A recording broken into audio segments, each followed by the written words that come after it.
Hello and welcome to all of you. देखिए इस video में हम लोग पढ़ेंगे इंपॉर्टेंट ऑब्जेक्टिव क्वेश्चंस जो कि क्लास 12 के लिए बोर्ड एग्जामिनेशन 2024 के लिए इंपॉर्टेंट होगा, चाहे वो बिहार बोर्ड हो या सीबीएसई बोर्ड हो, दोनों बोर्ड के लिए ये इंपॉर्टेंट क्वेश्चंस होगा। देखिए सबसे पहला क्वेश्चन ये है कि cos into sec inverse X plus cosec inverse X का वैल्यू इसमें से कितना होगा। अब एक बात ध्यान रखिए, यहाँ पे जो ये स्टेप लिखा गया है sec inverse X plus cosec inverse X, इसका जो वैल्यू होता है ये पाई बाई 2 के इक्वल होता है। किसके इक्वल होता है? Pi by 2।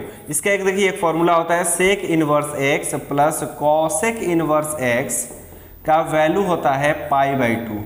यानी कि अगर मैं इसको हटा दूं तो क्या लिख सकता हूं, वहां पे पाई बाई 2 लिख सकता हूं। यानी कि इसके आगे क्या लिख सकते हैं हम लोग, कॉस पाई बाई 2, और कॉस पाई बाई 2 का वैल्यू कितना होता है तो 0 होता है। इसलिए इसका जो राइट आंसर होगा आंसर नंबर सी होगा। बात आ रही समझ में? इसके आगे देखिए second question, sine into sec inverse X plus cosec inverse X का वैल्यू इसमें से कितना होगा, ये पूछा जा रहा है। देखिए सिमिलर पहले वाला जो क्वेश्चन था उसमें भी यही स्टेप दिया था, यानी कि sec inverse X plus cosec inverse X, इसका वैल्यू कितना होता है तो इसका वैल्यू होता है पाई बाई 2। यानी कि अब वहां पे पहले था कॉस, तो कॉस पाई बाई 2 लिखे थे, यहाँ पे साइन है तो क्या लिखेंगे हम लोग, साइन पाई बाई 2 लिखेंगे, और साइन पाई बाई 2 का वैल्यू कितना होता है तो 1 होता है। इसलिए इसका जो राइट आंसर होगा आंसर नंबर डी होगा, 1 इज द राइट आंसर। देखिए question number third, cot into tan inverse X plus cot inverse X का वैल्यू कितना होगा। ठीक है, देखिए एक बात ध्यान रखिए, 3 फॉर्मूला आप लोग ध्यान रखना है आप लोगों को। Sine inverse X plus cos inverse X का वैल्यू होता है पाई बाई 2। इसी के साथ साथ cot inverse X plus tan inverse X, इसका भी वैल्यू होता है कितना तो पाई बाई 2, और sec inverse X plus cosec inverse X का भी वैल्यू कितना होता है तो पाई बाई 2 होता है। तो यहाँ पर देखिए tan inverse X plus cot inverse X, यानी ये वाला स्टेप यूज किया गया है, इसका भी वैल्यू कितना होगा तो पाई बाई 2 होगा। यानी कि यहाँ पे क्या आएगा, कॉट पाई बाई 2 बचेगा, और पूछा जाए कॉट पाई बाई 2 का वैल्यू कितना होगा तो इसका वैल्यू होता है कितना, 0 होता है। इसलिए इसका राइट आंसर क्या होगा, आंसर नंबर ए होगा। ठीक है, question number fourth, cos inverse 2x plus sine inverse 2x का वैल्यू इसमें किसके इक्वल होगा। तो अभी हम लोग फॉर्मूला ये देखे थे लोग कि sine inverse x plus cos inverse अगर x रहेगा तो इसका वैल्यू कितना होता है पाई बाई 2 होता है। अब देखिए यहाँ पे x रहे तब भी पाई बाई 2, यहाँ y, यहाँ पर भी y आ जाए तब भी पाई बाई 2 आएगा। ठीक है, अगर यहाँ z लिख दिया जाए यहाँ पर z, तब भी इन दोनों का सम कितना होगा पाई बाई 2 के इक्वल। अगर यहाँ पे 2 भी लिख दिया जाएगा ना यहाँ पर 2, तब भी इसका वैल्यू कितना होगा पाई बाई 2। इसका मतलब ये हुआ बस इन दोनों का ये जो एंगल है वो दोनों क्या होना चाहिए, इक्वल होना चाहिए। अगर ये दोनों इक्वल है तो उस कंडीशन में इसका वैल्यू कितना होगा पाई बाई 2। इसलिए ये भी एक फॉर्मूला को फॉलो कर रहा है, किसको तो sign inverse X plus cos inverse X का वैल्यू कितना होता है पाई बाई 2। इसलिए इसका भी आंसर क्या होगा तो पाई बाई 2 होगा। बात आ रही है समझ। देखिए क्वेश्चन नंबर 5 हम लोग पढ़ेंगे, tan inverse √3 minus cot inverse minus √3, इसका वैल्यू कितना होगा। तो देखिए इसको हम लोग बनाएंगे कैसे, तो देखिए टैन इनवर्स, टैन में आपको सोचना है टैन में कितना रेडियन का वैल्यू √3 होता है, तो टैन पाई बाई 3 का वैल्यू होता है √3। कितना होता है, टैन पाई बाई 3 का वैल्यू √3 होता है। तो इस √3 के बदले ये लिख देंगे, माइनस है तो माइनस, यहाँ मिडिल ब्रैकेट दीजिए। देखिए इसका एक फॉर्मूला होता है कि अगर कॉट इनवर्स माइनस एक्स हो, कॉट इनवर्स माइनस एक्स, तो इसका फॉर्मूला होता है minus pi cot inverse X होता है, ये फॉर्मूला होता है। तो इसके बदले हम लोग क्या लिखेंगे पाई माइनस कॉट इनवर्स √3 यहाँ पे लिखेंगे। ठीक है, अब इसके आगे देखिए कितना हो जाएगा, ये टैन से टैन कट जाएगा, क्या बचेगा तो पाई बाई 3 बचेगा, माइनस इसमें मल्टीप्लाई करेगा तो माइनस पाई, और ये माइनस माइनस क्या हो जाएगा प्लस हो जाएगा।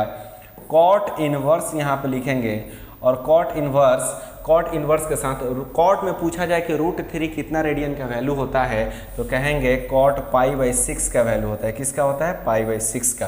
तो ये हो जाएगा pi by 3 minus pi, cot से कॉट यहाँ खत्म हो जाएगा, तो क्या बचेगा प्लस में बचेगा पाई बाई 6 बचेगा। इस तीनों का अगर एलसीएम लिया जाए तो एलसीएम कितना आएगा, तो एलसीएम आएगा तीनों का 6 हो जाएगा एलसीएम। 3 इसको 2 टाइम्स में डिवाइड कर रहे हैं यानी 2 पाई होगा और माइनस 6 पाई और इसके साथ से ये प्लस पाई हो जाएगा। यहाँ पे देखिए ये 2 पाई और 1 पाई 3 पाई और 6 पाई माइनस हो रहा है यानी माइनस 3 पाई बाई 6 होगा और इससे ये कैंसिल हो जाएगा 2 टाइम्स में, तो क्या आंसर बचेगा, तो minus pi by 2 is the right answer. इसलिए इसका जो राइट आंसर होगा आंसर नंबर डी होगा। बात आ रही है समझ में। इसके क्वेश्चन नंबर 6 हम लोग देखेंगे, साइन इनवर्स 1/√2 का वैल्यू इसमें किसके इक्वल होगा, ये पूछा गया है। तो यहाँ पे लिखिए आप क्या, साइन इनवर्स साइन में कितना रेडियन का वैल्यू 1/√2 होता है, तो साइन 45 डिग्री का वैल्यू 1/√2 होता है और 45 को रेडियन में बोलते हैं हम लोग क्या, पाई बाई 4 बोलते हैं। इसलिए इसका वैल्यू हम लोग क्या लिखेंगे, साइन पाई बाई 4 लिखेंगे। अब देखिए ये साइन से कैंसिल हो जाएगा, क्या बचेगा, पाई बाई 4 बचेगा और यही पाई बाई 4 इसका क्या होगा, राइट आंसर होगा, यानी answer number A is the correct answer. ठीक है, नंबर 7 का आंसर क्या होगा, पूछा जा रहा है साइन इनवर्स माइनस एक्स का वैल्यू किसके इक्वल होगा। तो ध्यान रखिएगा यहाँ पे formula, sine inverse minus x का वैल्यू होता है माइनस साइन इनवर्स एक्स, कितना होता है, माइनस साइन इनवर्स एक्स। अगर ये कॉस इनवर्स के लिए पूछा जाता है ना, कॉस इनवर्स माइनस एक्स का वैल्यू कितना होगा, तो कहेंगे pi minus cos inverse x. बात है समझ में, pi minus cos inverse x, इसमें पाई आ जाता है उसमें पाई नहीं आता है। ठीक है, इसलिए इसका जो राइट आंसर होगा क्या होगा, आंसर नंबर सी होगा। क्या होगा, क्वेश्चन नंबर 8 यहाँ पे पूछा जा रहा है कॉस इनवर्स माइनस एक्स का वैल्यू इसमें किसके इक्वल होगा। ठीक है, तो ध्यान रखिएगा कॉस इनवर्स माइनस एक्स का जो वैल्यू होता है pi minus cos inverse x के इक्वल होता है। यहाँ पे इसमें ऐसा कोई भी ऑप्शन नहीं है, यहाँ पाई रहना चाहिए था। ठीक है, pi minus cos inverse x होगा, इसलिए इसका जो राइट आंसर होगा क्या होगा, सी नंबर होगा। ये क्वेश्चन नंबर 9 देखिए, क्वेश्चन नंबर 9 पे पूछा जा रहा है tan inverse X plus cot inverse X का वैल्यू कितना होगा। तो फिर ये भी एक फॉर्मूला है, इसका वैल्यू क्या होगा, तो पाई बाई 2 होगा। ठीक है, यहाँ देखिए tan inverse 1 plus tan inverse 1/3 का वैल्यू इसमें किसके इक्वल है। तो ये एक फॉर्मूला की हेल्प से बनेगा। कौन सा फॉर्मूला है, तो देखिए tan inverse x plus tan inverse y का फॉर्मूला होता है tan inverse x plus y/1 minus X Y, ये होता है। तो ये कितना हो जाएगा, ये हो जाएगा tan इनवर्स x के जगह पे यहाँ 1 है और y के जगह पे 1/3 है, अपॉन में 1 माइनस 1 इंटू 1/3 लिखेंगे। फिर इसके आगे क्या लिख सकते हैं हम लोग, तो tan इनवर्स लिखेंगे। इन दोनों का एलसीएम कितना हो जाएगा, एलसीएम हो जाएगा 3 जाके ऊपर मल्टीप्लाई किया तो 3 प्लस 1, ये भी इन दोनों का भी एलसीएम 3 होगा तो 3 माइनस 1 हो जाएगा और ये 3 से 3 कैंसिल हो गया, यानी कि क्या बचेगा, तो tan इनवर्स 4/2 और ये कट जाएगा तो क्या बचेगा, तो tan इनवर्स 2 बचेगा। इसलिए इसका जो राइट आंसर होगा आंसर नंबर ए होगा। बात आ रही समझ में। इस वीडियो में